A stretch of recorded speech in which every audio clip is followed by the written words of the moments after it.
Hello बच्चों, आज हम पढ़ेंगे एनालिसिस ऑफ ऑर्गेनिक कंपाउंड्स कि ऑर्गेनिक कंपाउंड उसका एनालिसिस किस टाइप से किया जाता है। अब देखो, इस एनालिसिस में अपन फर्स्ट पढ़ेंगे एम्पेरिकल फॉर्मूला है उसको कैसे कैलकुलेट किया जाता है, या कोई एम्पिरिकल फॉर्मूला दे रखा हो उसे मॉलिक्यूलर फॉर्मूला है उसको कैसे कैलकुलेट किया जाता है। तो आज का अपना बहुत ही एक अच्छा सा और एक इंपॉर्टेंट टॉपिक अपन पढ़ रहे हैं जिसका नाम है टू फाइंड एम्पेरिकल फॉर्मूला और मॉलिक्यूलर फॉर्मूला। तो फर्स्ट लिखेंगे इसमें एनालिसिस में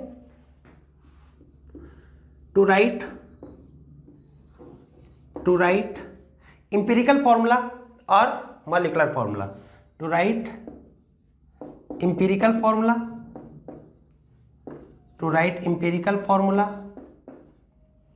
and या और molecular formula।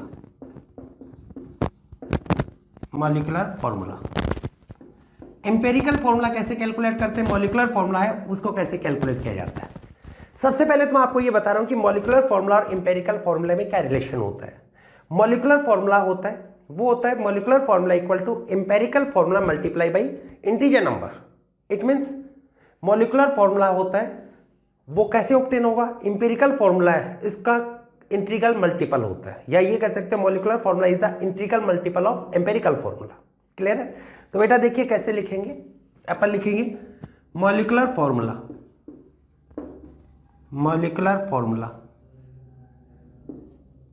Equal to empirical formula multiply by integer. Empirical formula multiply by integer, कोई इंटीजर नंबर है उससे मल्टीप्लाई कर देते हैं n से। ये होता आपका, ये आपको बेटा मैं शॉर्ट में ही लिख देता हूं, मॉलिक्यूलर फॉर्मूले की जगह mf, एम्पेरिकल फॉर्मूला मैं इसको लिख रहा हूं EF, empirical formula multiply by integer n, ये होगा। अब यहां पर n क्या होता है इसको कैसे कैलकुलेट करते हैं, देखो वेयर n होता है इसके मॉलिक्यूलर वेट, इसका मॉलिक्यूलर वेट, और इसका क्या होगा एम्पिरिकल फॉर्मूला वेट। जो भी एम्पिरिकल फॉर्मूला आएगा, सिंपलेस्ट यूनिट होती है ना, उसको बोल देते हैं एम्पिरिकल फॉर्मूला, और उसका इंटीग्रल मल्टीपल होता है वो होगा मॉलिक्यूलर फॉर्मूला। तो यहाँ पे n कैसे कैलकुलेट करोगे, n बेटा इसका मॉलिक्यूलर वेट और इसका जो भी वेट है उन दोनों का रेशियो होता है। तो इसको अपन ये लिख सकते हैं मॉलिक्यूलर वेट, ये मॉलिक्यूलर फॉर्मूला के लिए अपॉन एम्पिरिकल फॉर्मूला वेट, ये लिख दिया। तो n इक्वल टू क्या होता है molecular formula weight upon empirical formula wait, इसको ध्यान में रखना आपको, ठीक है।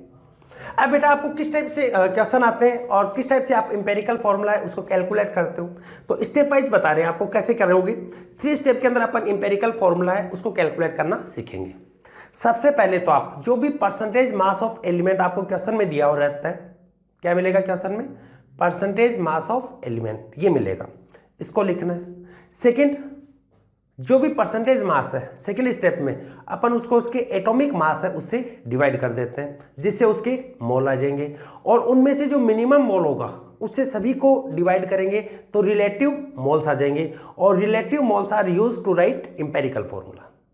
3 स्टेप में मैं स्टेप लिख देता हूं। सबसे पहले स्टेप फर्स्ट, पहले स्टेप में क्या करेंगे, देखो 3 स्टेप आपको बता रहे। फर्स्ट स्टेप में जो भी आपका एटॉमिक मास दे रखा है उसको लिख लोगे आप, right percentage mass of element, जो भी मास आपको गिवन है, रिलेटिव मास या percentage mass of element given है उसको आप लिखेंगे। पहले क्या करना है, right percentage mass of elements, right percentage mass of element. Second step, second step में देखिएगा क्या करते हैं। सेकेंड स्टेप में जो भी एलिमेंट है उसका एटॉमिक मास है उसे डिवाइड कर देंगे जिससे उसके पास में मोल आ जाएंगे। लिखेंगे divide by atomic mass to find moles, divide by atomic mass to find moles. Moles को फाइंड करने के लिए अपन क्या कर देंगे, एटॉमिक मास उससे डिवाइड कर देंगे। स्टेप थर्ड स्टेप में अब ये जो मोल आपके पास में आएंगे उसमें से जो मिनिमम नंबर होगा मोल का उससे डिवाइड करेंगे, जिससे आपके पास में रिलेटिव मोल्स आ जाते हैं। लिखेंगे divide by minimum mole to find relative moles. क्या लिखेंगे? Divide by minimum moles to find relative moles. Relative mole को फाइंड करने के लिए अपन क्या कर देंगे, मिनिमम मोल है उससे डिवाइड कर देंगे, और ये जो रिलेटिव मोल होता है उसी को यूज में लेकर अपन इंपेरिकल फॉर्मूला इसको लिखते हैं। लिखो relative moles are used to write empirical formula. Relative moles are used to find empirical formula. Empirical formula देखेंगे तो बेटा ये 3 स्टेप में अपने को करने हैं। बेटा अपन क्या पढ़ रहे हैं, एनालिसिस ऑफ ऑर्गेनिक केमिस्ट्री, और उस एनालिसिस में अपन फर्स्ट पढ़ रहे हैं कि कोई भी मॉलिक्यूल है उसका मॉलिक्यूलर फॉर्मूला कैसे लिखा जाता है या उसका इंपेरिकल फॉर्मूला कैसे लिखते हैं, और दोनों में क्या रिलेशन है। तो आपको क्या बताया, molecular formula equal to empirical formula multiply by integer number n, और वो n क्या होता है, मॉलिक्यूलर फॉर्मूले का जो वेट है इंपेरिकल फॉर्मूला का जो वेट है उनका रेशियो होता है। कैलकुलेट कैसे करना है, सबसे पहले जो भी आपको रिलेटिव मास या percentage mass of element given हो या constituent mass of elements given हो उसको लिखोगे, एटॉमिक मास उनके उससे डिवाइड कर दोगे, फिर उसके पास में एक मिनिमम नंबर आएगा, उसे सभी को डिवाइड करोगे तो एक रिलेटिव मोल्स आएंगे, और वो रिलेटिव मोल से क्या करेंगे, इंपेरिकल फॉर्मूला लिखेंगे। ठीक है, फिर वहां पर आप n से किसी इंटीजर वैल्यू से मल्टीप्लाई करके क्या कैलकुलेट कर सकते हो, उसका मॉलिक्यूलर फॉर्मूला। ठीक है, नोट कीजिए इसको, एक क्वेश्चन से करवाते हैं। नोट कर लिया, नोट कर लीजिए, इसको मिटा दें। देखो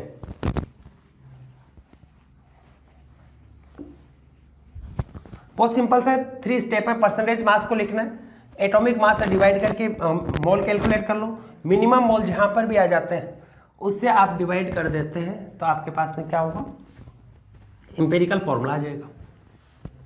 देखो कैसा लिखवा रहे हैं, लिखो in a compound 40% mass of carbon,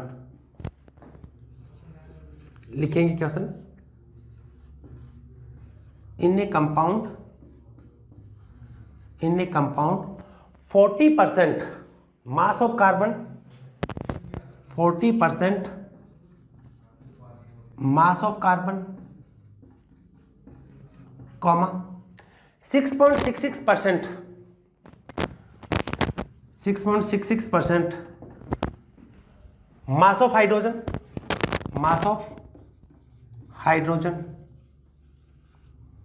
and remaining mass of oxygen is involve, and remaining mass of oxygen is involved।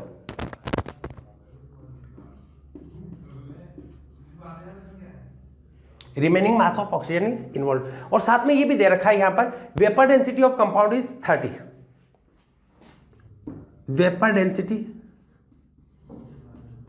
Vapour density of compound is 30।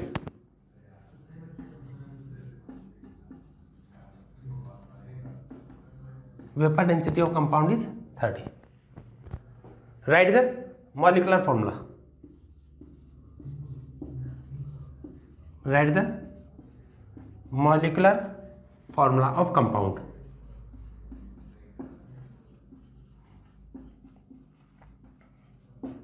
देखिए किस टाइप से कैलकुलेट करना है।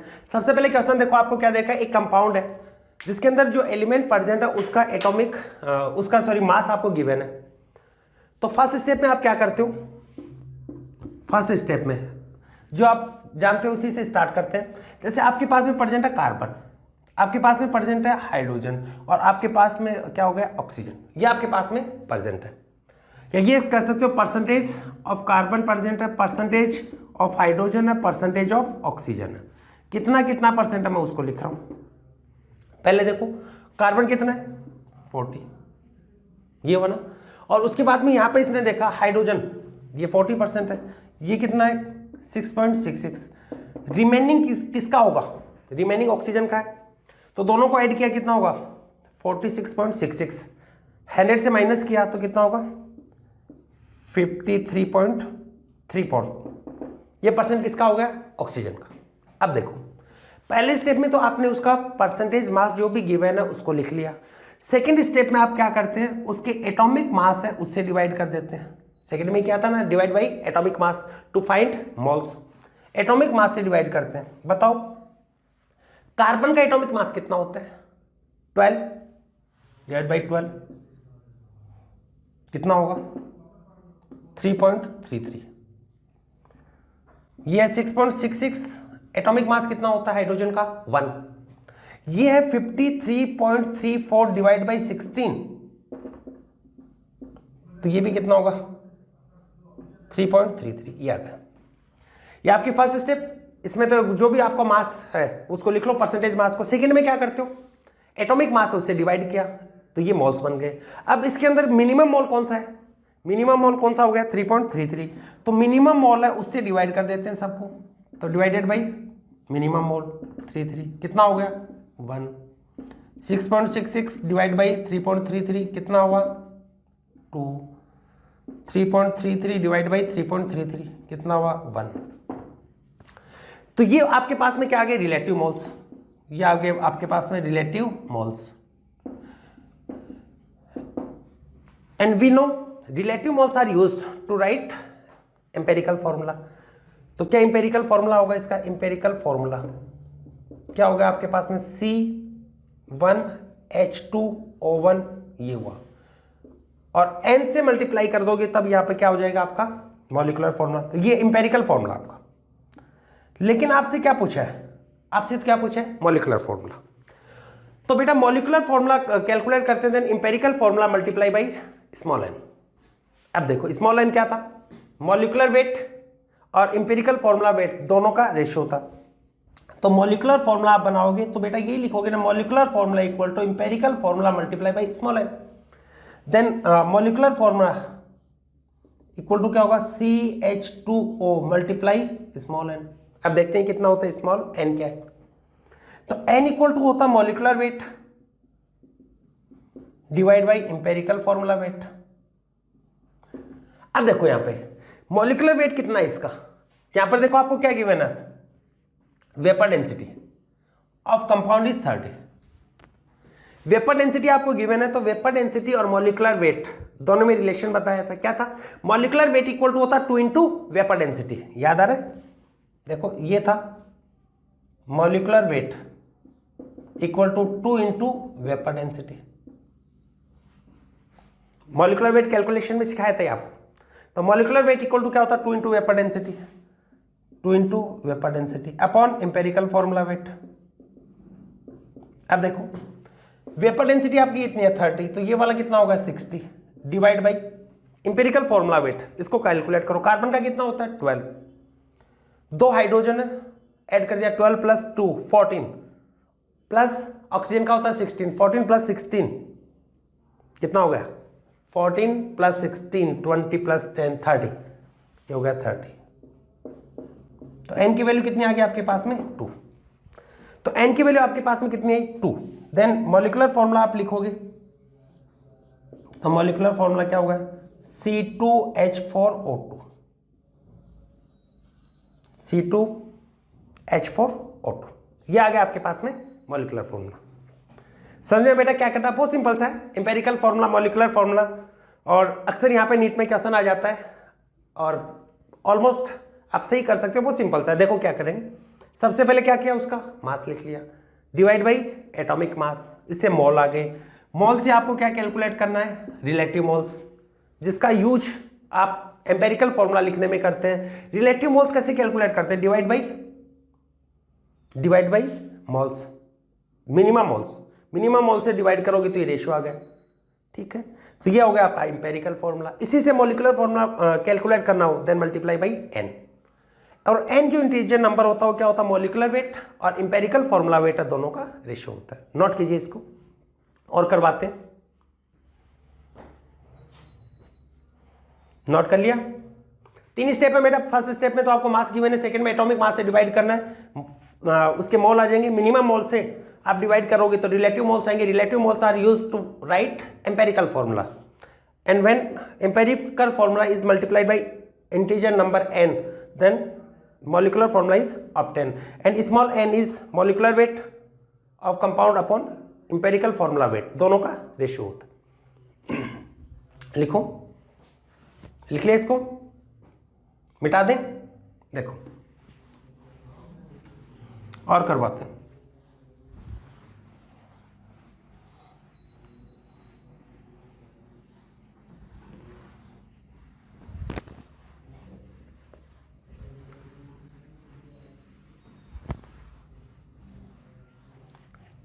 नेक्स्ट लिखिए, इन ए कंपाउंड, नेक्स्ट लिखेंगे in a compound mass ratio of, in a compound, in a compound mass ratio of carbon, hydrogen and nitrogen, carbon, hydrogen and nitrogen, carbon, hydrogen and nitrogen are 12:1:7। Carbon, hydrogen और nitrogen, इसका mass ratio आपको दे रखा है 12:1:7। Find empirical formula, find empirical formula.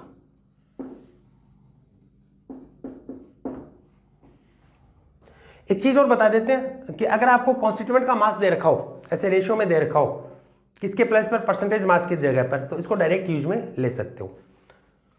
तो देखो आपने लिखा कार्बन, हाइड्रोजन एंड नाइट्रोजन, क्या रेशियो हुआ, 12:1:7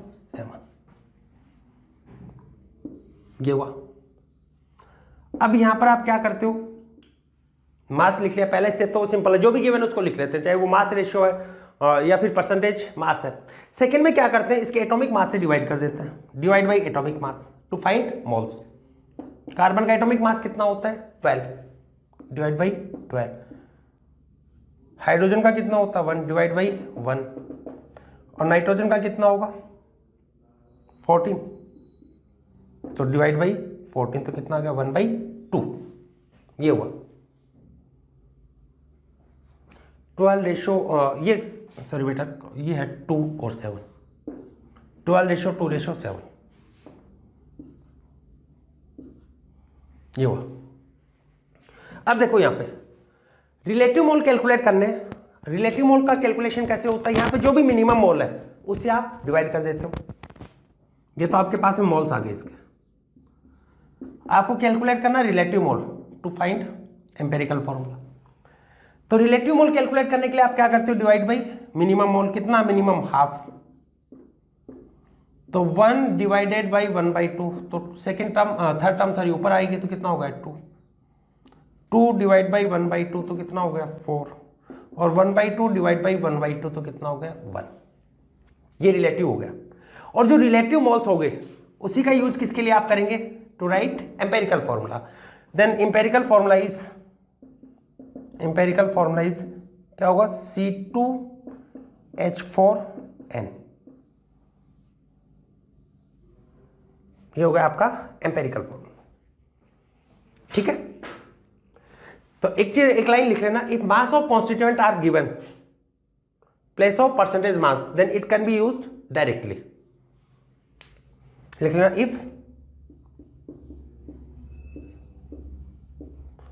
mass of constituent, if mass of constituent are given place of percentage mass then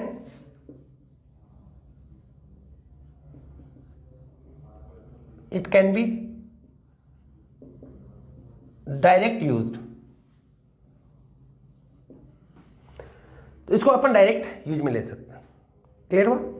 तो अपन पढ़ रहे मॉलिक्यूलर फॉर्मूला और एम्पेरिकल फॉर्मूला। तो 3 स्टेप है बेटा, कैसे करनी है। सबसे पहले जो भी आपको परसेंटेज मास गिवन है या आपको ऐसे रिलेटिव मास आपको गिवन है या रेशियो गिवन है मास का, तो उसको लिख लो। एटॉमिक वेट है उससे डिवाइड कर दो, तो आपके पास में क्या होंगे, मोल। जो भी मिनिमम होगा उससे सबको डिवाइड करोगे तो रिलेटिव मोल्स आएंगे। रिलेटिव मोल्स है, इसी से आप क्या करते हो, एम्पेरिकल फॉर्मूला लिखते हैं। नोट कीजिए। नेक्स्ट क्वेश्चन है, in a compound mass ratio of X and Y, in a compound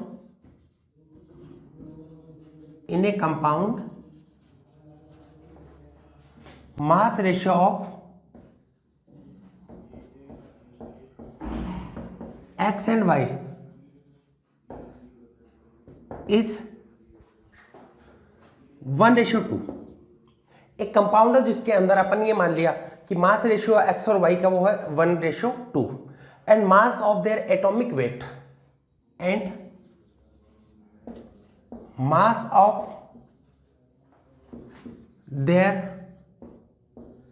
atomic weight is 2:3। then write the formula of compound, then write the formula of compound। ठीक है, write the formula of compound। Compound उसका formula लिखना आपको, बनाइए, अपने से करेंगे। Empirical formula लिखना आपको, इसको देखो कैसे लिखोगे। वही बताया था आपको। सबसे पहले क्या करना बेटा, मास का रेशियो दे रखा हो या परसेंटेज मास दे रखा हो, कुछ भी दे रखा हो, आपको सबसे पहले क्या कैलकुलेट करना है, मोल। मोल कैलकुलेट करेंगे, फिर क्या बना लोगे, रिलेटिव मोल।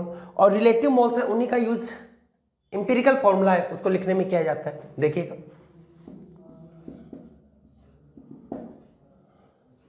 देखो x और y, इसका मास रेशियो कितना है, 1:2। इसका 1 होगा, इसका क्या होगा, 2।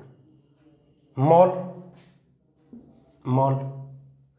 तो मोल आप यहां पे देखोगे, मोल क्या होता है, given mass upon molecular mass. Atom के लिए क्या हो जाएगा, एटॉमिक मास। रेशियो क्या है, 2:3। तो ये क्या होगा, 1/2 और ये क्या होगा, 2/3। उसके बाद में अपने को कैलकुलेट करना होता है रिलेटिव मोल्स, रिलेटिव मोल्स। और बेटा रिलेटिव मोल कैसे कैलकुलेट करते हैं, जो मिनिमम मोल होते हैं उससे सबको डिवाइड कर देते हैं। तो मिनिमम मोल कितना होगा, 1/2। तो 1/2 डिवाइड बाई 1/2 तो कितना हो गया, 1। ये हुआ। यहां पे देखेंगे 2/3 डिवाइड बाई 1/2 क्या होगा, थर्ड टर्म ऊपर जाएगी, कितना होगा, 4/3। ये हुआ। इसका तो 1 होगा, इसका क्या होगा, 4/3। तो यहां पे ये क्या होगा बेटा, फ्रैक्शनल आ गया। और जब भी फ्रैक्शनल आ जाता है, रिलेटिव मोल अगर फ्रैक्शनल आते हैं तो एक मिनिमम नंबर से मल्टीप्लाई करके उसको इंटीजर में कन्वर्ट कर लेते हैं। किससे मल्टीप्लाई कर दो, 3 से। 3 से मल्टीप्लाई करोगे तो ये क्या होगा, x और y। ये रिलेटिव मोल कितने बनेंगे, 3, और इसके कितने होंगे, 4। तो फॉर्मूला क्या होगा, x3 y4।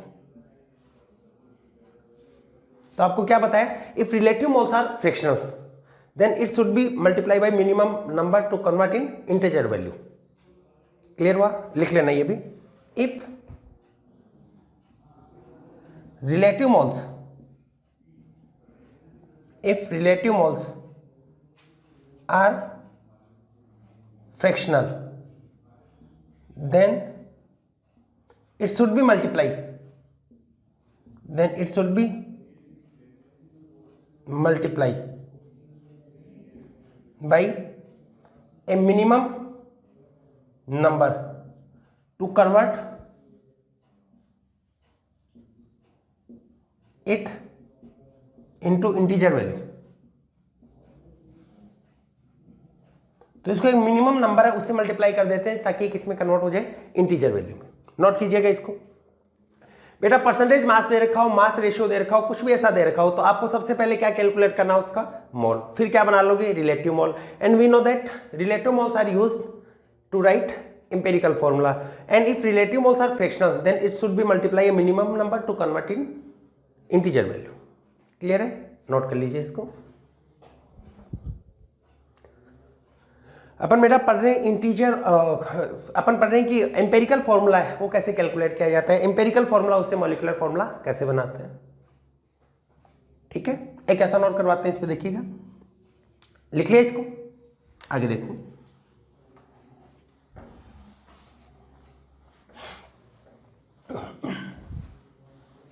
लिखेंगे in a compound 19.5 gram zinc,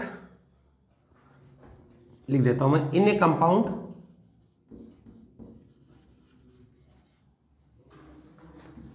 19.5 gram zinc, और जिंक उसका बेटा एटॉमिक वेट होता है 65, और इसका एटॉमिक वेट लिख लेना 65. एटॉमिक वेट होता है जिंक का कितना? 65, comma 1.8 into 10 to the power 6, 23 मान लेते हैं. 1.8 into 10 to the power 23 atom of chromium,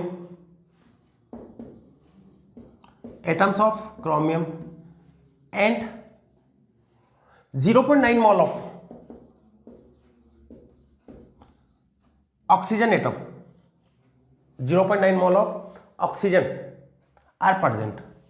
पूरा लिख देता हूं, 0.9 mole of oxygen are present. Write the formula of compound. Empirical formula बताना है, इसका क्या होगा? Write the formula of compound. उस कंपाउंड का आपको फॉर्मूला बताना क्या होगा. क्वेश्चन क्लियर हुआ? क्या बताइए, कंपाउंड है, उसके अंदर आपको जिंक है, उसका मास आपको दे रखा है 19.5, और क्रोमियम है, उसके एटम दे रखे हैं, और ऑक्सीजन है, उसके मोल दे रखे हैं. उसका फॉर्मूला लिखना आपको. तो बेटा आपको सबसे पहले क्या करना है, सबके मोल बना लो. एक ही तरीका होता है, मोल बनाओ, फिर रिलेटिव मोल कैलकुलेट करो, और रिलेटिव मोल है उसी का यूज अपन किस में करेंगे? एम्पेरिकल फॉर्मूला है उसको बनाने में. तो देखो सबसे पहले मोल ऑफ जिंक. मोल क्या होता है? मास गिवन होता है, given mass upon molecular mass, और एटम होगा तो क्या होगा? एटॉमिक मास 19.5 अपॉन 65, और ये होगा 0.3. मोल ऑफ क्रोमियम को मोल बताओ क्या दे रखे हैं?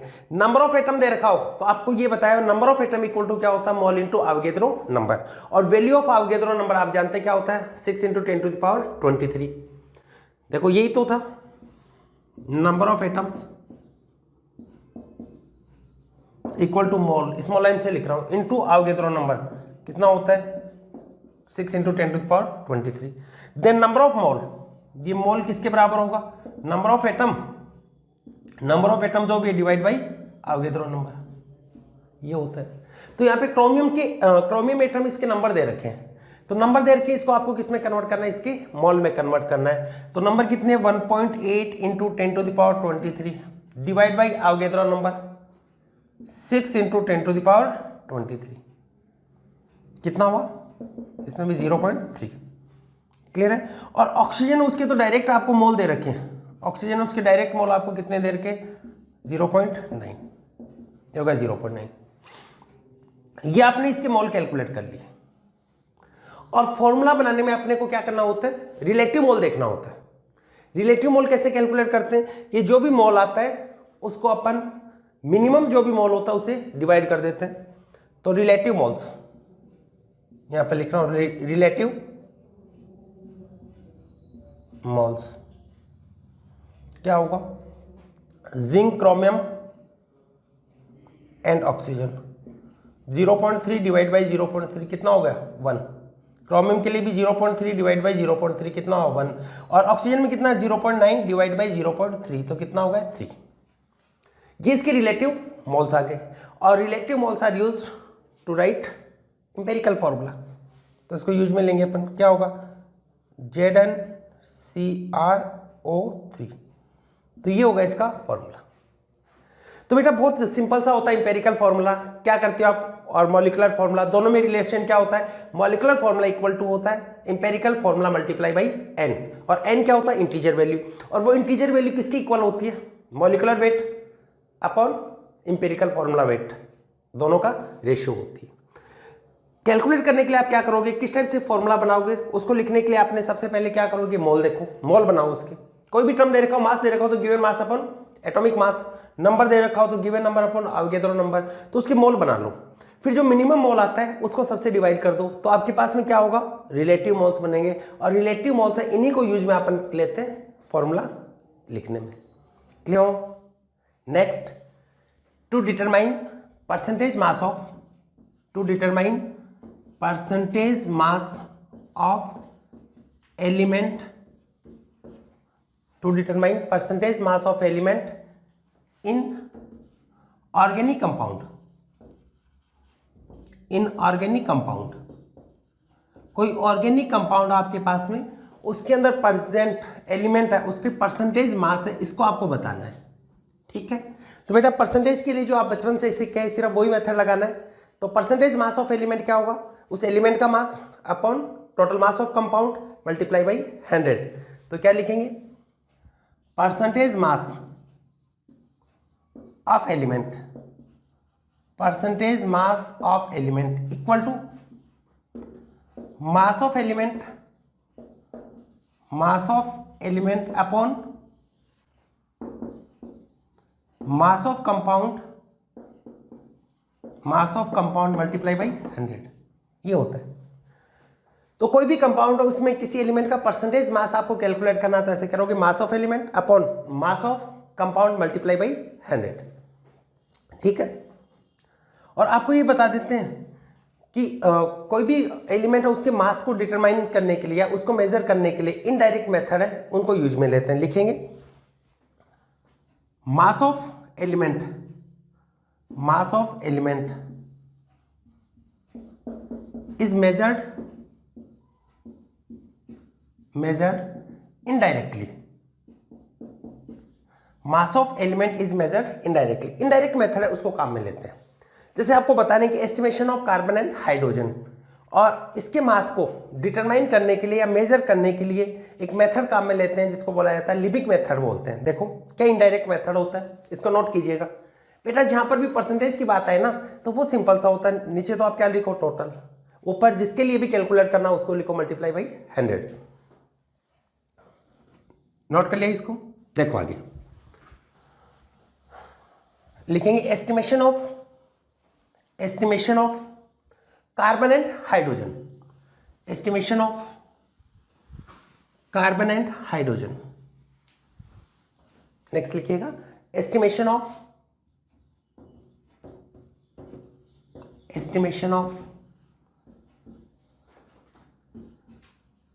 Carbon and hydrogen. फर्स्ट बता रहे estimation of carbon and hydrogen. Carbon और हाइड्रोजन है, इसके लिए अपन एस्टिमेशन कर रहे हैं, और इसके लिए जो मेथड है उसको अपन बोल सकते हैं लिबिक मेथड, इसको बोला जाता है लिबिक मेथड, लिबिक मेथड बोलते हैं। अब देखो इसके अंदर क्या होता है, यहां पर बेटा आपके पास में एक कंपाउंड है, बहुत सिंपल सा। देखो बस माइंड में क्या सेट रखना है, परसेंटेज कैलकुलेट करना है, और परसेंटेज के लिए आपके माइंड में क्या सेट है, जिसके लिए कैलकुलेट करता है उसको ऊपर लिखते हैं, टोटल को आप अपॉन में लिखते हैं मल्टीप्लाई बाई 100। ये मान लेते हैं आपके पास में कोई एक सैंपल था, ये मान लिया आपके पास में कोई सैंपल था, और उसका मास, ये पूरे सैंपल का मास है W ग्राम। ये मान लिया पूरा सैंपल उसका मास है W ग्राम। आपके पास में इस सैंपल में क्या प्रेजेंट था, carbon and hydrogen, carbon and hydrogen ये प्रेजेंट था। तो आप इसका कंबशन करवा दो, कंबशन करवाओगे आप यहां पे, तो कंबशन करवाते हैं तो कंबशन से कार्बन से फॉर्मेशन होता है carbon dioxide, and hydrogen convert in water. तो यहां पे से किसका फॉर्मेशन होगा, कार्बन डाइऑक्साइड, और प्लस किसका फॉर्मेशन होगा, वाटर। ये मान लेते हूं कार्बन डाइऑक्साइड है, इसका मास मिल रहा है आपको x ग्राम, और वाटर है ये मान लिया आपके पास में y ग्राम। लेकिन आपको तो किसके बारे में पता लगाना है, किसका परसेंटेज देखना है इस सैंपल में, कार्बन और हाइड्रोजन का। अब देखो बहुत सिंपल सा है, आपने क्या किया, आपका अपना सैंपल लिया और उस सैंपल में क्या प्रेजेंट था, कार्बन एंड हाइड्रोजन। आपने उसका कंप्लीट कंबशन करवाया, कंबशन में carbon convert in carbon dioxide and hydrogen convert in water. अब देखिए यहाँ पे सबसे पहले मेरे को ये बताओ, कार्बन डाइऑक्साइड है, अगर इसका 1 मोल है तो इसके एक 1 मोल के अंदर कार्बन कितना प्रेजेंट होगा, एक CO2 में एक कार्बन प्रेजेंट है। इट मीन्स CO2 के अंदर आप देखोगे तो यहाँ पर कार्बन देखोगे तो 1 मोल अगर इसका है तो इसका भी कितना मोल होगा, 1 मोल। स्टाइकियोमेट्री पता है ना आपको, CO2 है बेटा, एक मॉलिक्यूल के अंदर देखो, उस पूरे मॉलिक्यूल का 1 मोल मान लो तो उसके अंदर जितने भी एटम है, जैसे कार्बन है 1 एटम तो इसका कितना मोल हो गया, 1। ऑक्सीजन का कितना मोल हो गया, 2। तो अपने को तो कार्बन से मतलब है, तो इसका अगर 1 मोल है तो कार्बन डाइऑक्साइड का अगर 1 मोल बना है तो उसमें कार्बन के भी कितने मोल होंगे, 1 मोल। मोल में इक्वल होती है, स्टाइकियोमेट्री ग्राम की टर्म्स में इक्वल नहीं होती है, ग्राम्स की टर्म में नहीं पढ़ी जाती है, उसको किसकी टर्म में पढ़ते हैं अपन, मोल की टर्म में पढ़ते हैं। देखिएगा आगे यहां पे देखो, इसका मोल कितना मास है इसका, x ग्राम। मोल क्या होता है, given weight upon molecular wait. Carbon dioxide का कितना होता है, 44, ये होता है ना। एक कार्बन का कितना होता है, 12, और 2 का कितना हो गया, 32, कितना हो गया, 44। तो ये मोल अगर आपके पास में कार्बन डाइऑक्साइड है तो कार्बन के भी ये मोल होंगे, x upon 44 mole of carbon. ठीक है, कार्बन का मास क्या होगा, मास of carbon, mass of carbon क्या मैं ये लिख सकता हूं क्या, मोल मल्टीप्लाई बाय एटॉमिक वेट 12। बेटा मोल में आप क्या करते हो, मोल इक्वल टू क्या होता है, ये होता है mole equal to given weight upon molecular weight. तो मास कैलकुलेट करना हो तो क्या होगा, जो भी मोल है n मान लेता हूं मैं इसको, multiply by molecular weight. Atom में तो कौन सा हो जाएगा, एटॉमिक वेट। तो यहां पे ये कार्बन का मोल था, आपको कार्बन का मास चाहिए तो आप क्या करोगे, उसके एटॉमिक मास है उससे मल्टीप्लाई कर देंगे, और we know that atomic mass of carbon is 12, ये आ गया। ठीक है, आपको कैलकुलेट करना है percentage mass of carbon, percentage mass of carbon, carbon का परसेंटेज मास। तो यहां पर परसेंटेज मास क्या होगा, मास of carbon upon total mass multiply by 100। ये करते हैं ना बेटा, परसेंटेज का तो एक ही तरीका होता है, सैंपल है, टोटल को नीचे रखते हैं, जिसका भी कैलकुलेट करना है उसको ऊपर लिख लो, मल्टीप्लाई बाई 100। तो मास ऑफ कार्बन ये कितना होगा, 12 into x upon 44 multiply W multiply 100, ये होगा परसेंटेज ऑफ कार्बन या परसेंटेज मास ऑफ कार्बन। ठीक है, तो ये ऐसे एक इनडायरेक्ट मेथड काम में लेते हैं, जैसे CO2, इसका आपने क्या किया, कंबशन किया, कार्बन डाइऑक्साइड मिला, कार्बन डाइऑक्साइड है, इसको वेट कर लिया आपने, इसका वेट देख लिया कितना है, x ग्राम। तो मोल की टर्म में देखो, इसके जितने मोल होंगे उतने मोल कार्बन के। मोल तो इक्वल है लेकिन मास तो डिफरेंट होगा ना, क्योंकि इसका मॉलिक्यूलर मास डिफरेंट है, इसका मॉलिक्यूलर एटॉमिक मास डिफरेंट है। तो मास को में कन्वर्ट करने के लिए multiply by atomic weight. Percentage calculate करना है कार्बन का, तो मास of carbon upon total mass of sample multiply by 100। Clear हुआ, नोट कर लीजिए इसको। फिर बताते हैं हाइड्रोजन का। ऐसे आप अपने से एक बार ट्राई करो, हाइड्रोजन का कैसे कैलकुलेट कर सकते हैं। देखो इसको नोट कर लीजिए पहले, फिर बताते हैं। नोट कर लिया, मिटा दें, ओके। देखिए आगे, आपके पास में सैंपल में हाइड्रोजन के कंबशन से वाटर बना, वाटर, और एक वाटर के अंदर कितने हाइड्रोजन प्रेजेंट है, 2 हाइड्रोजन। एलिमेंट की बात करें तो कितने प्रेजेंट है, 2। अगर इसका 1 मोल है फॉर्म हो रहा है, इसका मतलब हाइड्रोजन का उसकी कंपैरिजन में कितने मोल बनेंगे, 2 मोल। ये तो स्टाइकियोमेट्री बोल रही है। और मोल क्या होता है, given mass upon molecular mass. Given mass कितना है इसका, y, मॉलिक्यूलर वेट कितना होता है, 18। तो इसके मोल कितने बनेंगे, 2 इंटू वाई अपॉन 18। इसकी कंपैरिजन में क्या होगा, 210। लेकिन अपने को तो ये मोल नहीं चाहिए आपको, ये तो हाइड्रोजन उसके मोल बने, अपने को क्या चाहिए, मास ऑफ हाइड्रोजन या वेट ऑफ हाइड्रोजन। तो वेट कैसे कैलकुलेट करोगे, एलिमेंट का mole multiply by its atomic weight, और हाइड्रोजन का एटॉमिक वेट कितना होता है, 1। तो यही आ गया, 1 से मल्टीप्लाई करोगे तो 2 इंटू वाई अपॉन 18 मल्टीप्लाई 1। ये लिख सकते हो weight of hydrogen equal to 2y upon 18। ठीक है, आगे देखो, percentage mass of hydrogen, hydrogen का परसेंटेज मास। तो क्या लिखोगे, mass of hydrogen upon mass of sample multiply by 100, then percentage mass of hydrogen कितना होगा 2y upon 18 multiply W multiply 100।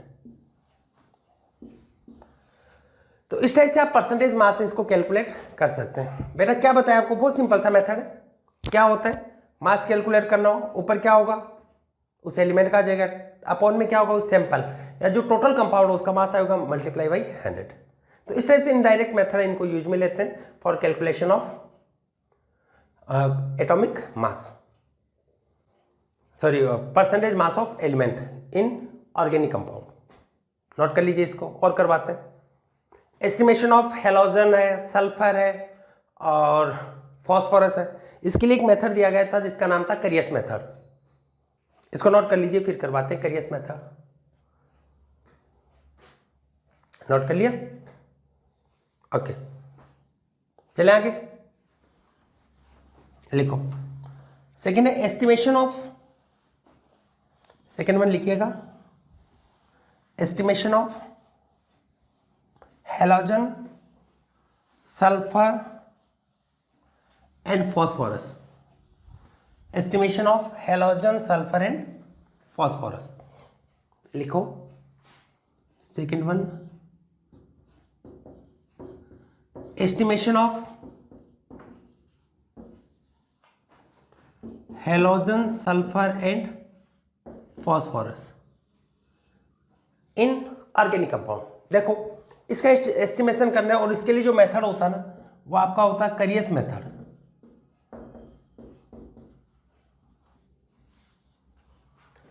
करियस method for detection of halogen, sulphur and phosphorus.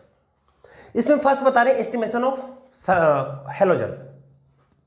इसमें first है detection of halogen या estimation of halogen. इसका मतलब अपन यहां पे किससे ले रहे हैं, हेलोजन से। एस्टिमेशन ऑफ हेलोजन, देखिए हेलोजन का एस्टिमेशन करना वही सेम मेथड है। क्या करोगे, जो भी हेलोजन है उसका जो भी मास है उसको ऊपर रखोगे, सैंपल का मास अपॉन में मल्टीप्लाई बाई 100। देखिएगा आपके पास में एक सैंपल है, उस सैंपल में x परसेंट यानी हेलोजन परसेंट है, उसका मास अपन मान लेते हैं W ग्राम है, W ग्राम। यहां पर आप इसके अंदर मिलाते हो नाइट्रिक एसिड HNO3 की प्रेजेंस में, हीट करते हो और साथ में डालते हो सिल्वर नाइट्रेट सॉल्यूशन, ये हो गया। और यहां पर हेलोजन में मैं ये मान लेता हूं क्लोरीन प्रेजेंट है पहले, तो यहां पर किसका फॉर्मेशन हो गया, मान लो कि क्लोरीन प्रेजेंट है, X = Cl, ये मान लिया मैंने पहले। तो यहां पे किसका फॉर्मेशन होगा, AgCl, इसकी प्रिसिपिटेट फॉर्म होगा। और ये W ग्राम मान रहे हो और मैं इसको मान लेता हूं X ग्राम, ये X ग्राम, ये X ग्राम इसका फॉर्मेशन हुआ। तो देखो एक AgCl के मोल में, 1 AgCl के मोल में क्लोरीन भी कितना प्रेजेंट होता है, एक ही। एक AgCl का मोल है तो Cl का मोल भी कितना होगा, 1। मोल की टर्म में दोनों इक्वल होंगे, मास में डिफरेंट होंगे, क्योंकि मोल को उसके मॉलिक्यूलर मास या एटम के केस में एटॉमिक मास से मल्टीप्लाई करते हैं, तब उसके कंपाउंड का मास आता है, उस एलिमेंट का मास आता है। तो यहाँ पे देखो इसका मास कैलकुलेट करना, आप मोल देखो पहले, इसके मोल की टर्म में दोनों इक्वल करोगे, कितने ग्राम है, X ग्राम, ये आपका है X ग्राम। मॉलिक्यूलर वेट सिल्वर का होता है 108, 108 प्लस क्लोरीन का 35.5, तो कितना होगा 143.5, ये मोल। तो Cl के मोल भी कितने होंगे, X/143.5 मोल, ये मोल ही आपको किसके मिलेंगे, Cl के। लेकिन आपको मास परसेंटेज कैलकुलेट करना है तो मोल नीचे आपको मास चाहिए, तो वेट ऑफ Cl, जब भी किसी भी एलिमेंट का वेट कैलकुलेट करना हो उसके मोल से then multiply by its atomic weight, तो कितना होगा X और 35.5, ये होता है ना Cl का एटॉमिक वेट कितना होता है 35.5 से मल्टीप्लाई कर दो इस मोल को, तो इसका मास आ जाएगा, मास ऑफ Cl आ जाएगा 143.5, ये हुआ। अब इसके अंदर देखो percentage mass of Cl, percentage mass of Cl, chlorine इसका परसेंटेज मास कैलकुलेट करना है, तो आप क्या लिखोगे, mass of chlorine upon mass of compound multiply by 100। Weight of Cl, weight of compounds या सैंपल मल्टीप्लाई बाई 100। तो कितना होगा परसेंटेज ऑफ Cl, क्लोरीन का परसेंटेज कितना होगा 35.5x upon 143.5 W multiply by 100। ये होगा percentage mass of Cl। Clear हुआ? ऐसे देखो आपको कैलकुलेट करना हो, परसेंटेज मास ऑफ ब्रोमीन भी आता है, परसेंटेज मास ऑफ आयोडाइड भी आता है। तो देखिएगा इनको कैसे कैलकुलेट करेंगे, सेम ही है। Cl की जगह पे क्या आ जाएगा, ब्रोमीन की केस में ब्रोमीन का आ जाएगा, आयोडीन की केस में आयोडीन का आएगा। देखो तो क्या लिखोगे परसेंटेज मास ऑफ ब्रोमीन। तो यहां पर क्या होगा, ब्रोमीन का कितना होता है 80 होता है 80x। तो टोटल कितना होगा सिल्वर का, अब यहां पर AgCl नहीं बनेगा, वहां पे क्या बनेगा AgBr। सिल्वर का कितना होगा, Ag का कितना होता है 108 और ब्रोमीन का कितना होता है 80, तो कितना होगा 188 W मल्टीप्लाई बाई 100। ऐसे परसेंटेज मास ऑफ आयोडीन, तो देखेंगे percentage mass of iodine, percentage of iodine, iodine का होता है बेटा 127, तो ये हो गया 127x। अब यहां पे क्या बनेगा AgI बनेगा, सिल्वर का 108 होता है, इसका 127 है, दोनों को ऐड करते हैं तो यह आता 235 W मल्टीप्लाई बाई 100। तो ये आपके हेलोजन है, उसके डिटेक्शन के लिए करियस मेथड था। बहुत सिंपल सा, क्या करोगे सिल्वर नाइट्रेट से रिएक्ट करवाओ, AgCl का फॉर्मेशन होगा। बेटा जो भी आपके पास में एलिमेंट है ना उसको उस कंपाउंड में ले जाओ या एक टाइप से PPT में ले जाओ, उसके प्रिसिपिटेट में ले जाओ और उसके जितने मोल होंगे उतना ही मोल उस एलिमेंट का होगा और जब उसको उसके एटॉमिक वेट से मल्टीप्लाई कर दोगे तो उसका मास आ जाएगा। टोटल मास को अपॉन में लिख लो मल्टीप्लाई बाई 100, ये उसका परसेंटेज होगा। नोट कर लीजिए इसको। फिर और बताते हैं एस्टिमेशन ऑफ सल्फर। करियस मेथड के अंदर ये हेलोजन का हो गया, सल्फर और फास्फोरस का बताते हैं इसमें। एस्टिमेशन ऑफ सल्फर नोट कर लिया, कर लिया ओके। तो लिखेंगे एस्टिमेशन ऑफ सल्फर।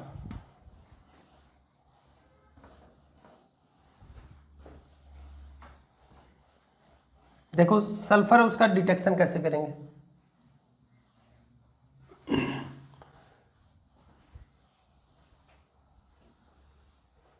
देखो सेकंड वन है एस्टिमेशन ऑफ सल्फर। सल्फर है इसका एस्टिमेशन करना बता रहे हैं, सेम वही करना। आपने लिया सैंपल, ये आपके पास में हो गया सैंपल, सैंपल है, ये मान लेते हैं W ग्राम आपके पास में सैंपल है। आपने यहां पे वो सेम नाइट्रिक एसिड की प्रेजेंस में हीट करते हैं और सॉल्यूशन लेते हैं, यहां पर बेरियम क्लोराइड BaCl2 सॉल्यूशन लेते हैं। तो इनकी प्रेजेंस में सैंपल, इसमें क्या प्रेजेंट है सल्फर, तो यहां पे ये कन्वर्ट हो जाता है बेरियम सल्फेट में। क्या बनेगा बेरियम सल्फेट, इसका W ग्राम मान लेते हैं और यहां पर ये मान लेते हैं बेरियम सल्फेट है वो बन गया X ग्राम। ठीक है, बेरियम सल्फेट कितना बना X ग्राम। आपको तो किसका पता होना चाहिए, सल्फर का कैलकुलेट करना है। तो आपको पता है एक बेरियम सल्फेट का मोल हो, 1 मोल बेरियम सल्फेट हो तो इसके अंदर सल्फर भी कितना प्रेजेंट होगा 1 मोल। इसका मोल क्या होगा given mass upon molecular mass. और बेटा बेरियम सल्फेट का आपको बता देते हैं ये होता है 233, इसका मॉलिक्यूलर वेट सॉल्व करोगे तब भी कितना आएगा 233। तो यहां पे इसके मोल कितने हुए X अपॉन 233 मोल। तो सल्फर है इसका मोल भी क्या होगा X अपॉन 233, ये मोल होगा, ये होगा मोल ऑफ सल्फर। तो आपको मास ऑफ सल्फर कैलकुलेट करना हो तो आप क्या करते हो multiply by its atomic wait, X upon 233 और एटॉमिक वेट कितना होता है इसका 32, ये होगा वेट ऑफ सल्फर। ये सल्फर का वेट आ गया। आपको कैलकुलेट करना percentage mass of sulphur, percentage mass of sulphur. तो क्या लिखोगे mass of sulphur upon total mass of sample multiply by 100, then percentage of sulphur, percentage mass of sulphur कितना होगा 32 मल्टीप्लाई एक्स 233 W इंटू 100, ये होगा percentage mass of sulphur. बहुत simple सा बेटा, आप उसको पीपीटी की फॉर्म में ले जाओ, एलिमेंट के लिए मास इधर रखो ऊपर, टोटल मास को नीचे देखो, मल्टीप्लाई बाई 100। तो ये था एस्टिमेशन ऑफ सल्फर। ऐसे करियस मेथड के अंदर एक को लिखते हैं अपन, एस्टिमेशन ऑफ फॉस्फोरस। देखिएगा, नोट कर लिया इसको, नोट कर लीजिए इसको। फॉस्फोरस का और बताते हैं, लिख लिया? ओके, चलो फॉस्फोरस का और समझाते हैं।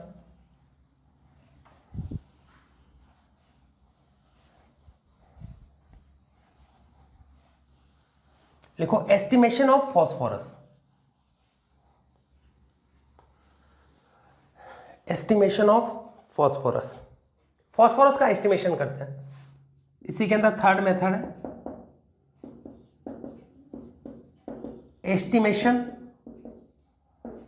Of phosphorus. फॉस्फोरस का एस्टिमेशन करना है। आपने वही क्या, एक सैंपल लिया और सैंपल में क्या प्रेजेंट था, फॉस्फोरस। ये मान लेते हैं ये कितना है, W ग्राम। HNO3 है, इसकी प्रेजेंस में हीट करोगे, सॉल्यूशन लोगे MgCl2। तो बेटा यहां पर जो फॉस्फोरस है वो इसके साथ में रिएक्ट करके फॉर्मेशन करेगा मैग्नीशियम पायरोफॉस्फेट। ये होता मैग्नीशियम पायरोफॉस्फेट, Mg2P2O7, ये बनाते हैं, इसको ध्यान रखना है।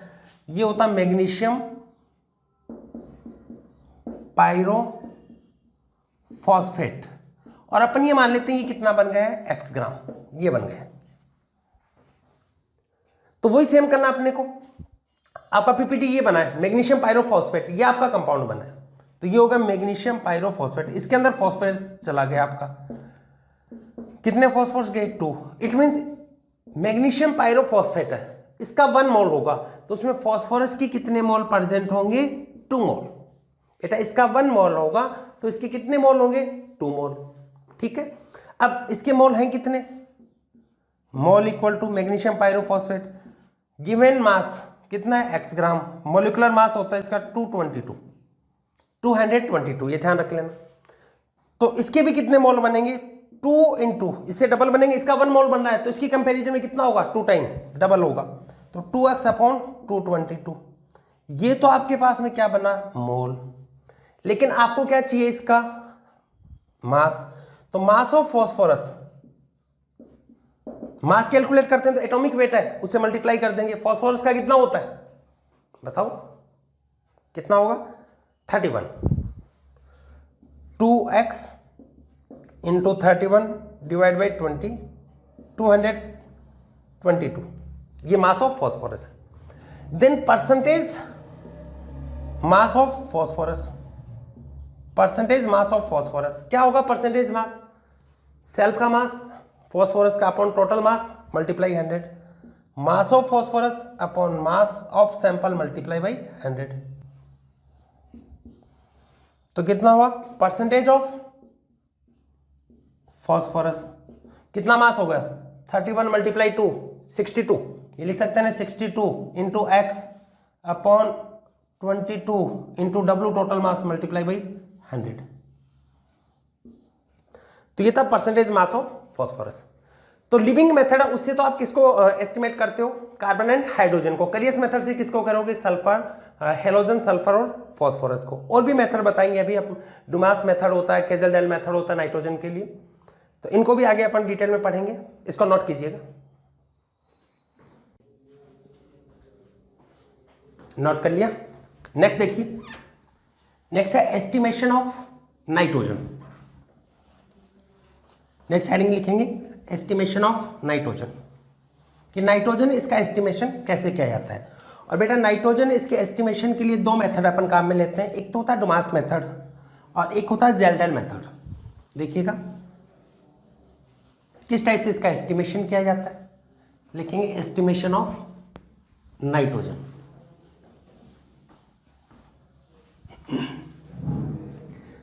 तो नेक्स्ट है एस्टिमेशन ऑफ नाइट्रोजन। नाइट्रोजन इसका एस्टिमेशन आपको करना है। देखिए, और इसके लिए आपको बताया दो मेथड अपन काम में लेते हैं। फर्स्ट मेथड होता है डुमास मेथड और सेकंड वन ज़ेडल मेथड। फर्स्ट अपन पढ़ रहे हैं Dumas method. Dumas method, Dumas method होता है वो सभी ऑर्गेनिक कंपाउंड्स जिसके अंदर नाइट्रोजन प्रेजेंट होती है सबके लिए सुटेबल मेथड होता है। लिखेंगे it is suitable method, it is suitable method for all organic compounds. It is suitable method for all organic compounds which contain which having nitrogen, which having nitrogen, जिनके पास में nitrogen present होता है उनके सबके लिए सुटेबल मेथड होता है। देखिए कैसे कैलकुलेट करते हैं। जैसे आपके पास में एक सैंपल है, अपन मान लिया अपने पास में एक सैंपल है और इस सैंपल में मैं ये मान लेता हूँ कार्बन भी प्रेजेंट है, हाइड्रोजन भी प्रेजेंट है, नाइट्रोजन भी प्रेजेंट है, ये मान लेते हैं। ऑर्गेनिक कंपाउंड है, हाइड्रोजन और कार्बन होते हैं और इसका मास मैं मान लेता हूँ W ग्राम है। वो इससे मेथड, इसका भी आप कंबशन करवाते हैं, इसका कंबशन करवाओगे तो कंबशन करवाएंगे तो बेटा कार्बन से क्या बनेगा, कार्बन डाइऑक्साइड H, हाइड्रोजन से क्या बनेगा, वाटर, और N होता है इससे बनता है नाइट्रोजन गैस, नाइट्रोजन बन गई। और यहां पर STP पे अपन इसका वॉल्यूम मान लेते हैं VML वॉल्यूम है, VML एट STP के ऊपर इसका वॉल्यूम अपन कितना मान लिया, VML वॉल्यूम कहां पे प्रेजेंट है, STP पे। और आपको क्या कैलकुलेट करना है, परसेंटेज ऑफ नाइट्रोजन, N2 का परसेंटेज कैलकुलेट करना है। तो बेटा N2 का परसेंटेज कैलकुलेट करोगे तो क्या लिखोगे, mass of N2 upon total mass of sample multiply by 100। तो अपने को मास ऑफ नाइट्रोजन पता होना चाहिए। आप यहां पर इसका STP पे वॉल्यूम मेजर कर लेते हो तो पहले क्या आ जाएगा आपके पास में, मोल। STP पे वॉल्यूम है, इससे आप क्या कैलकुलेट कर सकते हो, नाइट्रोजन के मोल। और जब इसके मॉलिक्यूलर वेट है उससे मल्टीप्लाई करोगे तो N2 का क्या आ जाएगा, मास, और टोटल मास ऑफ सैंपल से डिवाइड कर दो, मल्टीप्लाई 100, परसेंटेज ऑफ नाइट्रोजन होगा। देखो अपन ये जानते हैं वॉल्यूम एट STP पे वॉल्यूम, ये मान लेते हैं VML, वॉल्यूम इक्वल टू क्या होता है, मोल इंटू 22.4 लीटर, ml के अंदर होता है तो 22400, ये ml में होता है। ये सब अपन पढ़ चुके हैं कि वॉल्यूम एट STP होता है मोल इंटू 22.4 लीटर, ml में देन 22400। तो mole of nitrogen, mole of nitrogen, nitrogen इसका मोल क्या होगा, VML, जो भी वॉल्यूम है डिवाइड बाई 22400, ml में ले रहे हैं, ये तो इसका मोल होगा। अपने को तो मोल नहीं चाहिए, अपने को तो परसेंटेज मास कैलकुलेट करना है, तो वहां पर अपने को मोल की जगह क्या चाहिए, मास। मोल से कैसे मास कैलकुलेट करते हो, N2 है, इसका मॉलिक्यूलर वेट से मल्टीप्लाई कर दो, तो वेट ऑफ या मास ऑफ नाइट्रोजन, तो N2 का मॉलिक्यूलर वेट कितना होता है, 28, तो VML अपॉन 22400, 28। तो ये आपके पास में क्या होगा, मास ऑफ नाइट्रोजन। अपने को तो परसेंटेज ऑफ नाइट्रोजन देखना है, तो परसेंटेज ऑफ नाइट्रोजन में क्या देखोगे, मास of nitrogen upon total mass of sample multiply by 100। तो मास ऑफ नाइट्रोजन कितना हुआ, VML मल्टीप्लाई 28, 22400, टोटल मास कितना होता है, W मल्टीप्लाई 100, ये हो गया। ये इसको ऐसे भी लिख सकते हो, परसेंटेज ऑफ या percentage mass of nitrogen, VML upon W 28, 22400, cancel करना चाहो तो 20 से 20 कैंसिल कर दो। ये तो इस मेथड को क्या बोल दिया था, डुमास मेथड। देखो बेटा पहला आपने क्या पढ़ा था, फर्स्ट मेथड लिविंग मेथड, और इसमें ज्यादा कोई डिफरेंस नहीं है। वहां पर भी कंबशन से कर रहे थे, लेकिन वहां पर कंबशन से कार्बन और हाइड्रोजन है, इसका मास कैलकुलेट कर रहे थे, और यहाँ पर नाइट्रोजन है, कंबशन से जो बनने वाली नाइट्रोजन है इसका आप क्या कैलकुलेट कर रहे हो, वॉल्यूम, और कहाँ पर, एसटीपी पे। और आपको तो क्या चाहिए, उसका मास, तो वॉल्यूम से आप क्या निकाल लो, mole, mole multiply by molecular weight, then क्या होगा, mass, mass divide by total mass, कितना माने अपन, W मल्टीप्लाई 100, तो ये क्या होगा, परसेंटेज ऑफ नाइट्रोजन। तो ये बेटा फर्स्ट मेथड था, डुमास मेथड, नोट कीजिए इसको। सेकंड पढ़ते हैं अपन जेल्डल मेथड, नोट कीजिए।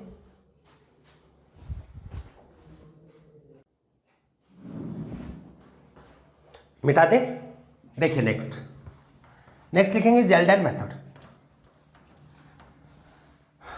बेटा जेल्डन मेथड होता है, इसमें बहुत सारे बच्चे कंफ्यूज रहते हैं क्योंकि बेटा थोड़ा सा प्रैक्टिकल है, इसमें बैक टाइटेशन वगैरह भी देखनी पड़ती हैं, तो 11th में थोड़ी सी बच्चों को दिक्कत भी आ सकती है, लेकिन टेंशन मत लेना, अपन इसको पूरा डिटेल में पढ़ेंगे और क्या कंसेप्ट बनता है उसको समझेंगे, देखेंगे। तो हेडिंग लिखेंगे Kjeldahl method for estimation of nitrogen. देखो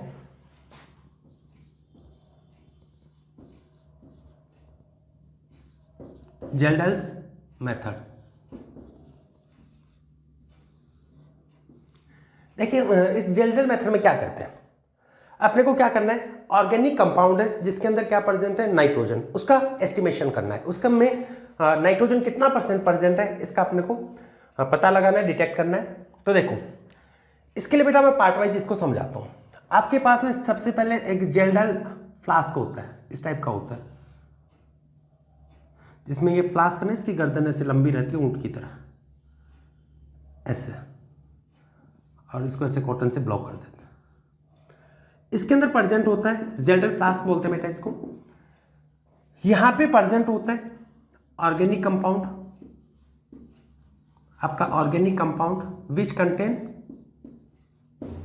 नाइट्रोजन, जिसमें आपके पास में नाइट्रोजन प्रेजेंट है। अब देखो आप यहां पे क्या करते हैं, इसके अंदर ऐड करते हैं, इसके अंदर आप ऐड कर रहे हो, क्या ऐड करोगे, प्लस का मतलब ऐड, यहां पे आप ऐड कर रहे हो कॉन्सनट्रेट H2SO4, इसमें आपने क्या मिला दिया, कॉन्सनट्रेट H2SO4, ये मिक्सचर बना, इसको हीट करते हैं,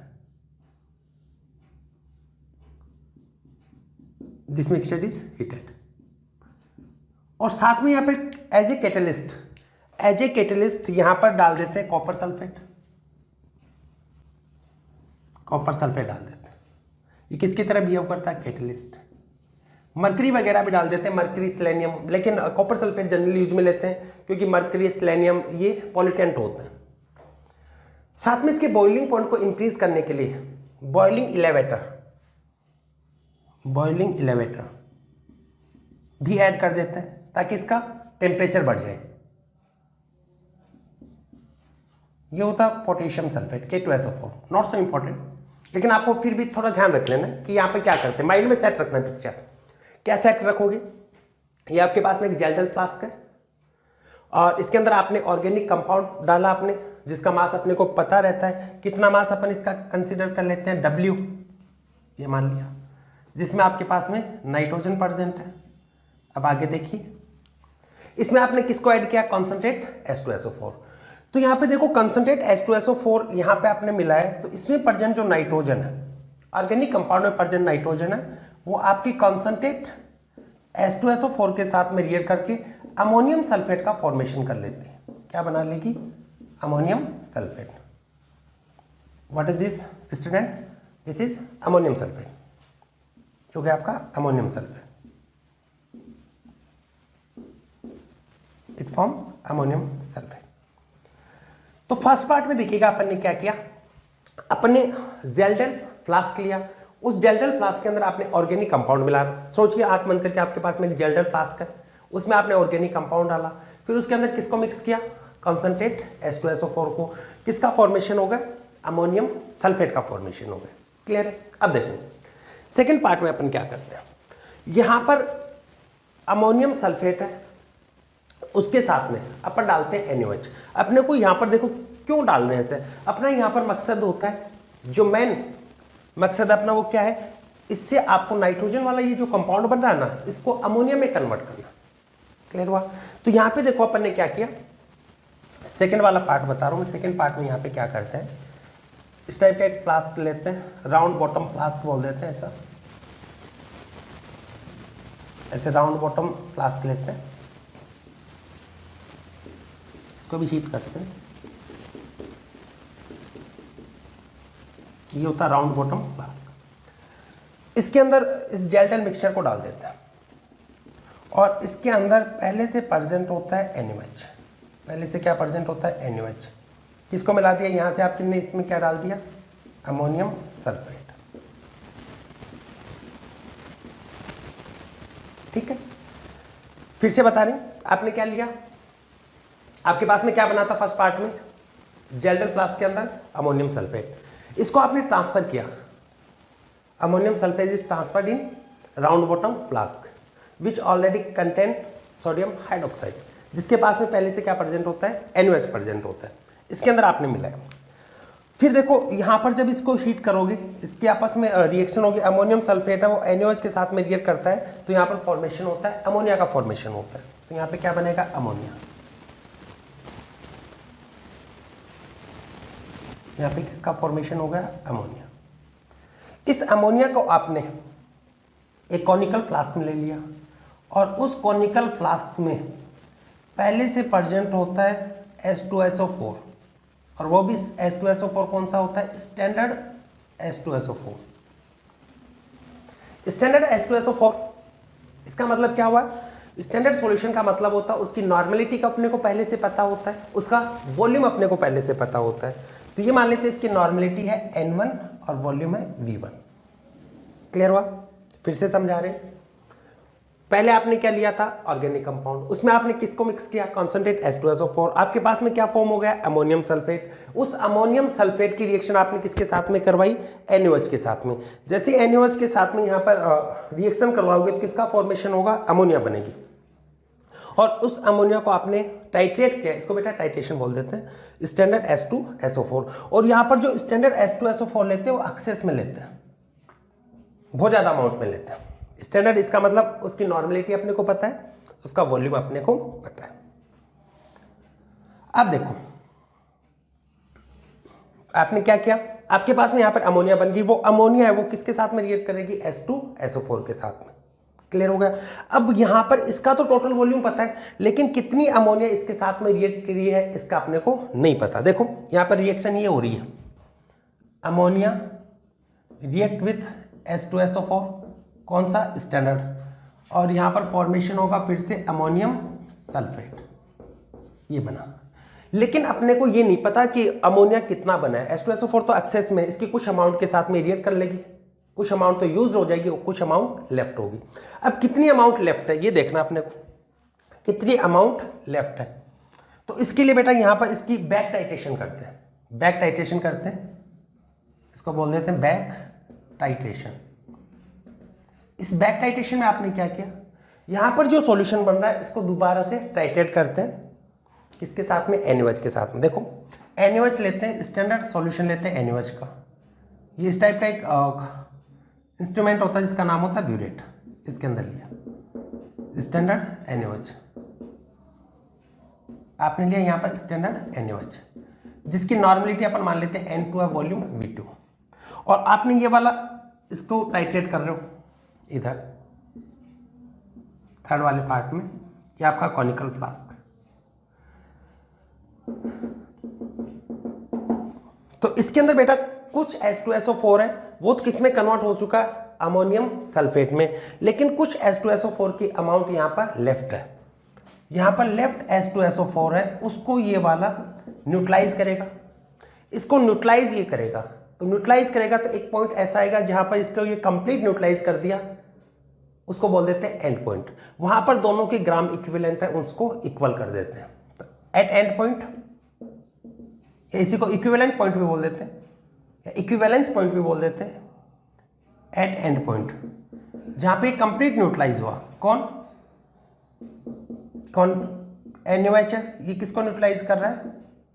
लेफ्ट H2SO4 को, जिससे सॉल्ट का फॉर्मेशन हो जाएगा सोडियम सल्फेट और वाटर। अब यहां पर इसके बारे में अपने को पता है इसकी नॉर्मेलिटी कितनी है, N2, वॉल्यूम है V2। इसकी नॉर्मेलिटी पहले से अपने को पता है कितनी है, N1। लेकिन लेफ्ट वॉल्यूम कितना ये अपने को नहीं पता, तो उसको अपन कैलकुलेट कर लेंगे, उसको अपन मान लेते हैं वी डैश। बेटा कोई भी रिएक्शन होती है तो अपन ने इक्विवेलेंट कंसेप्ट में पढ़ा भी था कि दोनों के ग्राम इक्विवेलेंट को इक्वल कर देते हैं। ग्राम इक्विवेलेंट क्या होता है? Normality into volume. एमएल में लेते हो तो मिलीग्राम इक्विवेलेंट हो जाएंगे, लीटर में लेते हो तो इसको ग्राम इक्विवेलेंट बोल देते हैं। तो यहां से आपके पास में वी डैश आ गया कि कितना वॉल्यूम यहां पर आपने यहां पर रिमेन था, तो क्या होगा V dash equal to N2V2 upon N1, N2V2 upon N1। ये वॉल्यूम यहां पर आपके पास में लेफ्ट था। और आपका यहां पे इसका मतलब क्या हुआ? यूज्ड वॉल्यूम कितना है? यूज्ड वॉल्यूम ऑफ H2SO4 कितना होगा? मैंने इसको ये मान लिया वी डैश,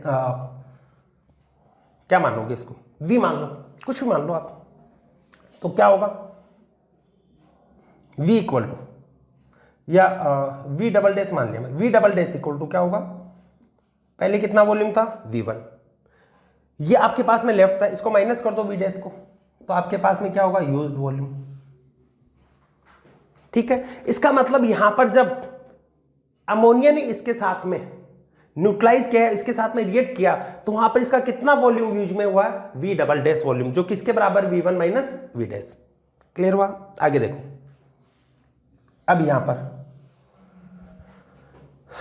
पे अपन क्या करेंगे? अमोनिया और H2SO4 है, इनके ग्राम इक्विवेलेंस को इक्वल कर देंगे। तो यहां पे ये लिखेंगे ग्राम इक्विवेलेंस या equivalence of H2SO4 equal to equivalence of ammonia. ये लिख सकते हो ना, इक्विवेलेंस ऑफ H2SO4। ये तो था इक्विवेलेंस कंसेप्ट में। कुछ होता है नहीं बेटा, कैसी भी रिएक्शन बैलेंस करने की भी जरूरी नहीं होती। बैलेंस की जरूरी तो कब होती है? जब आप किसको काम में लेते हो? मोल को काम में लेते हो। यहां पर तो आप किसको काम में ले रहे हो? इक्विवेलेंट को। तो बेटा यहां पे देखिएगा क्या होगा, इक्विवेलेंस को इक्वल करना है तो अमोनिया और H2SO4 को करोगे, क्या होता है इक्विवेलेंस? N1V1। यहां पे क्या होगा? इसकी नॉर्मलिटी पहले से पता है N1। यूज्ड वॉल्यूम यहां पे कितना है? अपन ने कैलकुलेट कर लिया, V double dash. Equivalence of ammonia, ammonia का इक्विवेलेंस क्या होता है? इक्विवेलेंट क्या होता है? Given weight upon equivalent weight. तो weight of ammonia upon equivalent weight, और इक्विवेलेंट वेट अमोनिया का कितना होता है? 17। देखो इसका n फैक्टर होता है 1। इक्विवेलेंट वेट क्या होता है? Molecular weight divide by valency factor. Molecular weight कितना होगा? 14 नाइट्रोजन का, 3 हाइड्रोजन का, और ये अमोनियम आयन में जाती है, एक H प्लस गेन करती है, तो इसका वैलेंसी फैक्टर कितना होता है? 1। तो इक्विवेलेंट वेट इक्वल टू क्या होगा? मॉलिक्यूलर वेट डिवाइड बाई 1, तो कितना होगा? 17। मान लो ये ml में है, मैंने ये मान लिया ml में है, देन डिवाइड बाई 1000। क्लियर हुआ? इसका वॉल्यूम अपन कंसीडर कर रहे हैं कि जनरली क्वेश्चन में ml में दिया रहता है, इसलिए मैं बोल दिया। अगर लीटर में तब तो कोई दिक्कत नहीं, ml में देन डिवाइड बाई 1000। ये हुआ। इससे आपके पास में क्या आएगा? Weight of ammonia. तो यहां पे आपके पास में weight of ammonia, weight of ammonia equal to क्या हो गया? 17 N1V डबल डैश अपॉन 1000। ये होगा वेट ऑफ अमोनिया। आपको क्या करना था? परसेंटेज ऑफ नाइट्रोजन कैलकुलेट करना था, और परसेंटेज ऑफ नाइट्रोजन में क्या होगा? मास of nitrogen divide by mass of sample multiply by 100। लेकिन यहां पर आपके पास में क्या आ गया? अमोनिया का मास आया, आपको किसका मास चाहिए? नाइट्रोजन का। तो आपको ये पता है एक अमोनिया का मोल होगा तो उसमें नाइट्रोजन कितना होगा? 1 ही तो होगा। इसका अगर 1 मोल है तो इसका भी कितना होगा? 1 मोल। इसका 1 मोल फॉर्म होगा तो नाइट्रोजन का कितना होगा? 1 मोल। और अमोनिया का 1 मोल में कितना मास होगा? बेटा 1 मोल के अंदर मास होता है equal to its molecular mass. तो इसका कितना मास है? 17 ग्राम। अगर इसका 17 ग्राम होगा तो इसका कितना होगा? इसके 1 मोल का मास कितना होगा? 14 ग्राम। तो अपन ये लिख सकते हैं 1 मोल, ये भी 1 मोल के इक्वल है, तो इसमें 1 मोल में कितने ग्राम है? 17 gram of ammonia contain 14 gram of nitrogen. तो 1 ग्राम के अंदर कितना हो गया? 1 ग्राम में कितना होगा? 14/17। और इसका रियल में मास कितना है आपके पास में? ये मास है 17 N1V डबल डैश अपॉन 1000। तो इसमें कितना होगा? 17 N1V डबल डैश अपॉन 1000। इसके अंदर मास देखो कितना होगा? 14/17 multiply 17 N1V double dash upon 1000। 17 से 17 cancel out. Then mass of nitrogen कितना होगा 14 N1 V अपॉन 1000, ये होगा मास ऑफ नाइट्रोजन। आपको तो क्या कैलकुलेट करना है, percentage of nitrogen. Percentage of nitrogen क्या होगा, मास of nitrogen upon mass of sample multiply by 100। इधर लिख रहा हूं बेटा, एक बार ध्यान दीजिएगा।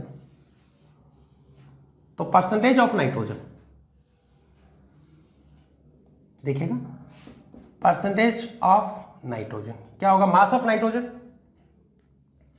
14 N1 V upon 1000 W into 100, cancel out, कितना और 10 से डिवाइड करोगे 1.4 N1 V अपॉन W। तो ये होगा mass, percentage mass of nitrogen 1.4 N1 V upon W। तो बेटा यहां पर N1 है वो किसको रिप्रेजेंट कर रहा है, normality of H2SO4, V used volume of H2SO4, W sample of organic compound. Note कीजिए इसको, और भी इसके बारे में कुछ और इंपॉर्टेंट बातें बताते हैं आपको। एक फिर से रिपीट कर देता हूं, आपने क्या लिया, ऑर्गेनिक कंपाउंड, उसमें नाइट्रोजन का एस्टिमेशन करना आपको। तो बेटा आपने यहां पे क्या लिया, ऑर्गेनिक कंपाउंड डाला, उसमें नाइट्रोजन प्रेजेंट है, ऊपर से आपको क्या मिलाना है, सिर्फ H2SO4 डालना। H2SO4 डालते ही वो किसमें कन्वर्ट होगा, अमोनियम सल्फेट में। उस अमोनियम सल्फेट में अपन ने NaOH डाला तो क्या बनेगी, अमोनिया, और अपना टारगेट भी क्या है, अमोनिया। और अमोनिया को अपन ने किसके साथ में टाइट्रेट किया, H2SO4 के साथ में। H2SO4 कैसा लोगे, स्टैंडर्ड जनरली डाइल्यूट H2SO4 होता है, जिसकी नॉर्मेलिटी और वॉल्यूम अपने को पता है। लेकिन अमोनिया ने इसके कितने पार्ट के टाइट्रेट किया वो अपने को नहीं पता, उसका कितना वॉल्यूम है वो अपने को नहीं पता। इसलिए अपन क्या करते हैं, बैक टाइट्रेशन करते हैं कि यहाँ पर H2SO4 जो लेफ्ट है वो कितना है, उसका कितना वॉल्यूम है। तो NaOH का स्टैंडर्ड सॉल्यूशन लिया बेटा, जिसको भी ऐसे लेके आप करते हो ना, एसिड और बेस लेके करोगे तो दोनों के ग्राम इक्विवेलेंट को इक्वल कर दो। ग्राम इक्विवेलेंट क्या होगा, नॉर्मेलिटी इनटू वॉल्यूम। ये होता है नॉर्मेलिटी इक्वल टू क्या था, gram equivalent upon volume. Then gram equivalent equal to क्या होगा, नॉर्मेलिटी इनटू वॉल्यूम। तो क्या होगा, N1V1 इंटू N2V2। और यहां पर वॉल्यूम लेफ्ट अपन मान लेते हैं V', तो यहां से वॉल्यूम आ गया। तो यहां पे लेफ्ट वॉल्यूम है तो यूज्ड वॉल्यूम आ जाएगा ना, माइनस कर दोगे तो आपके पास में क्या आ गया, यहां पर H2SO4 है, कितना वॉल्यूम यूज्ड है ये पता होगा। तो अब अमोनिया और इन दोनों के ग्राम इक्विवेलेंट को अपन इक्वल कर सकते थे। पहले क्यों नहीं कर सकते थे, क्योंकि पहले अपने को ये नहीं पता था कि इसका कितना वॉल्यूम है वो यूज में आ रहा है। क्लियर हुआ। तो अब इन दोनों के ग्राम इक्विवेलेंट को इक्वल किया, N1 V ml में लोगे तो डिवाइड बाई 1000, ये क्या होगा, वेट अपॉन इक्विवेलेंट वेट। इससे क्या आ गया आपके पास में, वेट ऑफ अमोनिया। और एक मोल में क्या होता है, एक मोल नाइट्रोजन प्रेजेंट है, नाइट्रोजन एलिमेंट का एक मोल होगा, और एक मोल में इसका कितना ग्राम है, 14। तो एक मोल में इसका कितना ग्राम होगा, सॉरी इसका नाइट्रोजन का तो 14 है, अमोनिया कितना होगा 17। It means 17 gram ammonia contain 14 gram of nitrogen. तो 1 में ये हो गया और इतने ग्राम में ये आ गया। तो इसके अपने पास में नाइट्रोजन है, इसका मास आ गया। फिर क्या करते हो, परसेंटेज में जिसका भी कैलकुलेट करना हो परसेंटेज, उसका मास ऊपर रखा, टोटल मास W नीचे रखा, मल्टीप्लाई बाई 100। तो सॉल्व करते हैं तो ये आ गए। नोट कर लीजिए इसको, एक दो पॉइंट और बता देता हूं, यहीं पर मैं बता देता हूं। तो यहां पे N1 तीन टर्म काम में आ रही, N1 V और W। N1 stand for normality of standard H2SO4, जो आपको क्वेश्चन में गिवन होगी। V used volume of H2SO4, इसको आपको कैलकुलेट करना आएगा, बस इसी को कैलकुलेट करना है। कैसे कैलकुलेट करोगे, इस वाले मेथड से। यहां पर आपने पास में बैक टाइट्रेशन से आपके पास में लेफ्ट वॉल्यूम आ गया, टोटल वॉल्यूम आपको गिवन होगा, तो लेफ्ट वॉल्यूम से टोटल वॉल्यूम से लेफ्ट वॉल्यूम माइनस कर दो, तो आपको क्या होगा, यूज्ड वॉल्यूम ऑफ H2SO4। ये क्या होगा, मास ऑफ सैंपल। क्लियर हुआ, नोट कीजिए बेटा। यहां पर बस क्या करना है, ग्राम इक्विवेलेंट को इक्वल करना है और कुछ नहीं है।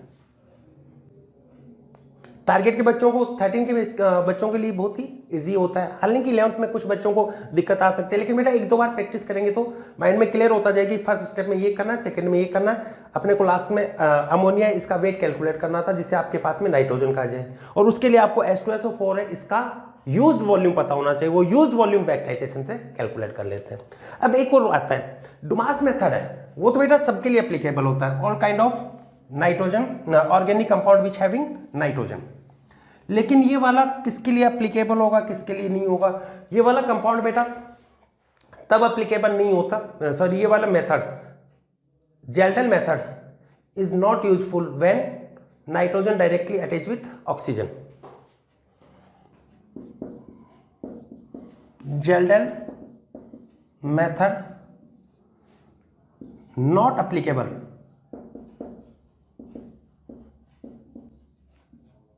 for those compounds in which nitrogen directly attach with oxygen, जैसे NO2 है तो इसके लिए एप्लीकेबल नहीं होगा।